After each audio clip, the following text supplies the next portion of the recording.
The views and opinions expressed in the Distracted Librarians podcast do not necessarily reflect those of Bloomfield Township Public Library, Bloomfield Community Television, the Birmingham Area Cable Board, or its producers or production staff.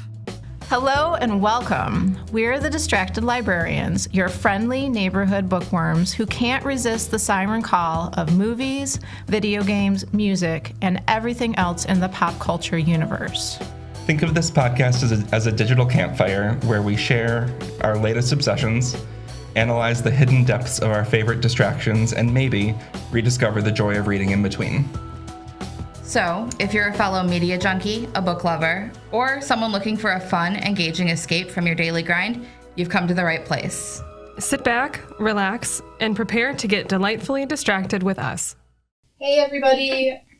Today we are going to be doing something a little bit different, but I'm going to let Killian explain that. I'm Nicole. I'm Emily. I'm Drew. And I'm Killian, and today we are going to start a little adventure with you guys. So our summer reading theme this year is Adventure Begins at Your Library, and we decided we wanted to take our listeners on an adventure of our own. We're going to be doing that today through a TTRPG, or tabletop role-playing game. Specifically, we are using Dungeons & Dragons 5e, but there's a bunch of different options out there. There's so many different games and systems out there. We even have one in our Steam kit called Inspire Isles. We've got books that talk about just general TTRPG for kids. And if you're interested in D&D yourself, we do have the main 3 books in our adult nonfiction collection. So those are all things you can access through the library. But today we are going to start off with part 1 of our adventure. So you'll get to meet the player characters and kind of get an idea of what the quest is, what we're working on, what we're doing. And then we'll continue through the next few episodes finishing up this adventure with you guys. So I will be running the game in my first ever time running D&D for adults, because I have run some games for kids here at the library. So, are you guys ready? Yes. I think so. Sure. All right.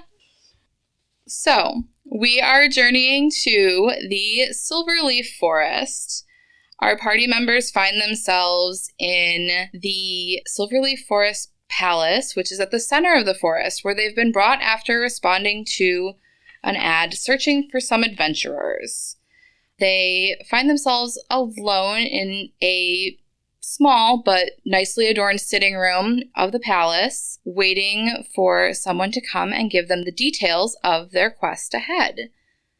So let's start with Emily. Emily, can you describe your character and what your character would be doing as they wait? I am playing Ariel Miptera, and they are a rogue. So Ariel has a lot of skills in a lot of different work that they've done in their life, but all of the sneaking in the shadows, listening under windows, all of those cloak and dagger type requirements for an adventure is what Ariel is best at. All right. Drew, do you want to describe your character for us? Yeah, I am Tarth Flint Shadow. I am a barbarian, the brutish type, and I imagine I would just be hovering in the corner. I wouldn't sit on the nice furniture, that feels weird. Nicole, do you want to tell us about your character? My name is Aura Cathartis, and I am a tall, purple-haired girl that is a Beastmaster Ranger. I have zero idea what that means, but I think it means I have a friend that's an animal who's a raven. So I bring my raven everywhere I go. Excellent. What's its name? I didn't think about that. Maybe. We're still discovering what it is. It's a new friend. It's a new friend. Excellent. All right. After a short amount of time, a woman enters the room. She's dressed in simple but very high-quality clothing. Can you all give me a perception check? So for those of you who don't know, in D&D, we roll different skill checks with a 20-sided die most of the time. And so we'll get numbers from each of our players, and that's going to determine what they may or may not notice in this case. Mine was not very good. I rolled a 7. I also rolled a 7. I rolled an 11. Okay. Is that plus your perception? Plus my perception? Yep. Okay. Perception is plus 2, so 13. Okay. So that 13 is high enough to notice this woman has a very delicate gold circlet in her hair and a matching, also very delicate signet ring on her hand. And you know that this identifies her as the queen of the Silverleaf Forest. Her name is Alara. So Alara enters and she greets you all and says, "Hello, I'm so glad you've come. I have a mission of the utmost importance and requiring a good deal of delicacy in its handling. There is a sword that has been stolen from our royal armory that must be recovered as quickly as possible. And should you bring that back, the rewards will be great indeed." How do you all respond? Do you have questions? Do you do something? May I address the queen? Yes. Okay. I'd like to step forward and do like a small bow and say, "My lady, do you have any information as to where the sword may have been taken and by whom? Or is this completely... Or is there any other information you can tell us about the sword's whereabouts once it was noted as missing?" She sizes you up and she nods. She reaches into her pocket and pulls out a small flat crystal that she hands to you. This crystal will help you in determining the way to go. We are not sure where the sword is now. We only know that it is somewhere in the forest, as if it had left the forest, the magic that sustains every living thing in the Silverleaf Forest would have started draining away. The force of the forest itself is tied to this sword, which is why it must be returned as quickly as possible before it can be removed. I can't give you information about who may have taken it, only this crystal to track it. And she looks to the other two of you, and then back to Ariel. Will you accept this quest? Yes. Yes. All right. There are a few things that you should know about the Silverleaf Forest. First is that the flora of the forest itself, all of the plant life, demands respect. Manners are of the utmost importance here. Second, not everything will always be as it seems. You may encounter challenges, and there may be a variety of ways around them, not necessarily the most obvious. And then she looks to see if there's any sort of reaction or any sort of questioning look from the three of you. I give a questioning look. She nods to you and says, "Yes." How much potential not everything as it seems is there, my lady? She considers for a moment. Some things may be an illusion, some things may not. But creativity is very much the name of the game when it comes to navigating the forest. The forest will also provide the means to get where you need to go and to solve the problems you have, should you approach it correctly. A little bit of backstory. Have any of our characters ever been? Do we have any experience with the Silverleaf Forest, or are we fully new to this location? I think you've all probably heard stories of the Silverleaf Forest. Go ahead, everybody give me a history check. So that is going to be your D20, and then you'll add your history modifier to it. 17. 16. Excellent. So you all are aware that there are a great number of different types of creatures and that this forest thrives on magic. So you may come across any number of magical creatures here. You may also come across magical people in your journey. You have also heard that the castle of the Silverleaf Forest sits relatively in the middle of the forest. Oftentimes, the forest will shift itself around. Nobody really can map this forest because things shift and move too frequently. So generally, devices like this crystal that you've been given are the way to find specific things, but also that the forest will generally take you where you need to go, or if you have ill intent, keep you from what you are seeking. Not always, but generally. Are there any physical characteristics of the sword? Do you ask her that? Yes. Okay. That's okay. She produces a small piece of parchment that has a sketch of the sword on it.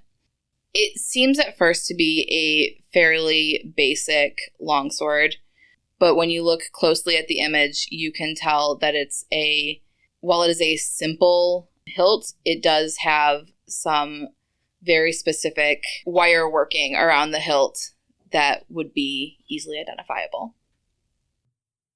Follow-up question. I'd like to ask Queen Alara, may we ask about the nature of the reward? She nods. There will be gold, as is typical in the cases like this. But should you retrieve the sword successfully and return it, you will also be made friends of the forest, and your passage here in the future will be significantly easier. Interesting. That could be useful. May I ask a question? Yes. Are there any significant dangers that we know of? Or should know of? The forest itself is a danger to those who do not pay it respect. The creatures here, however, have their own free will. Some will aid you, some will not. Some may be hostile. So be wary. That's why we put a call out for adventurers, after all. Well, all this seems fair enough. If there are no further questions, I will show you the way out into the forest.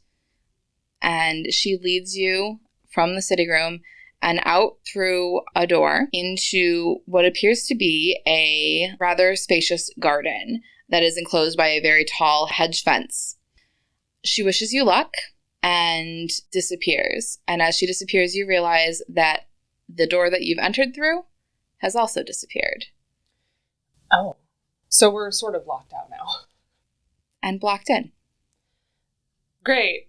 How do you approach getting through this hedge enclosure? Is it fully enclosed? Or is there... Well, I guess we'd have to... Can I take a look around? Yeah. Give me a perception, investigation, depending on what you're doing. Okay.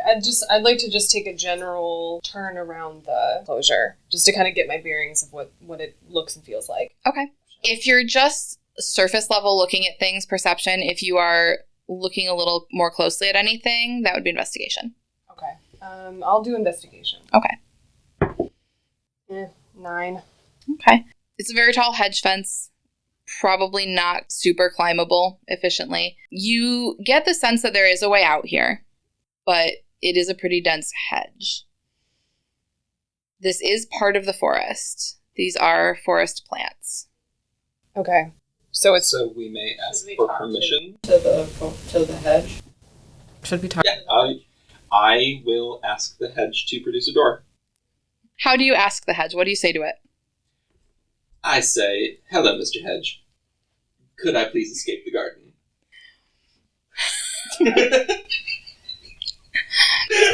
Truly beautiful. Amazing.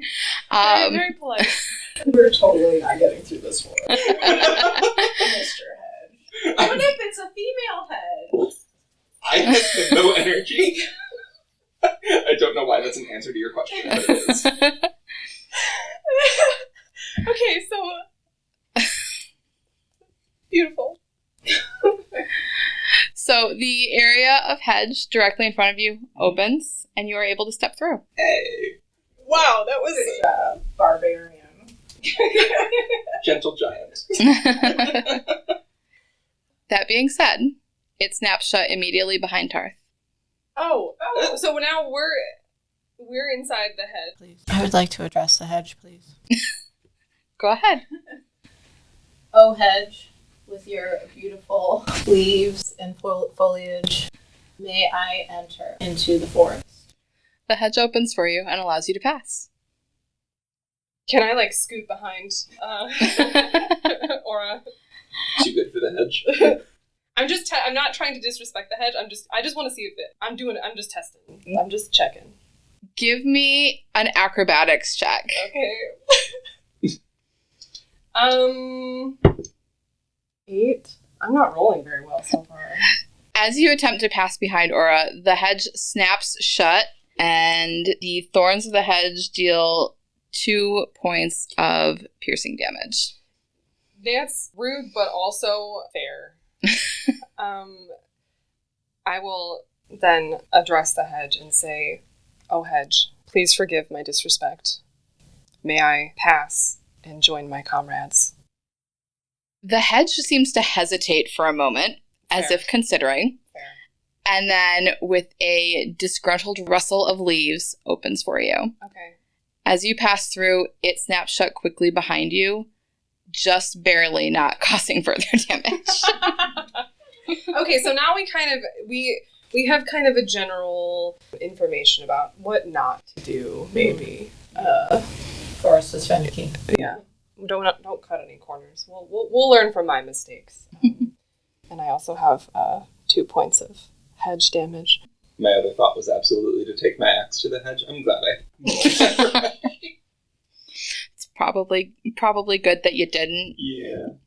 All right. This is where we're going to leave our adventurers for this first part of our journey. They have made their way into the Silverleaf Forest, and if you come back in a couple weeks, we will see what creatures they encounter and if they can retrieve the sword of the Silverleaf Forest. Thanks, Do you guys have anything that you want to talk about? I know some of you, this was your first time doing something like this. Are we doing good so far? This is stressful. I think it's cool. I think I need to just relax into it a little bit. Totally. I think it is. I have played a couple different campaigns before, so I find that it does kind of take some of the stress off. You just sort of roll with it, or at least for me as a player, I tend to feel sort of embarrassed about what I'm doing, and then I just sort of let that go and have fun. Yeah. So we hope you've all enjoyed journeying into this with us. Again, first time, we've got some first time players, me first time running things for adults. We hope to see you back next episode. Thank you for joining us for this episode of Distracted Librarians. If you have any questions or suggestions, feel free to reach out to us at distracted@btpl.org. Until then, keep those pages turning and those screens lighting up. We'll catch you in the next episode.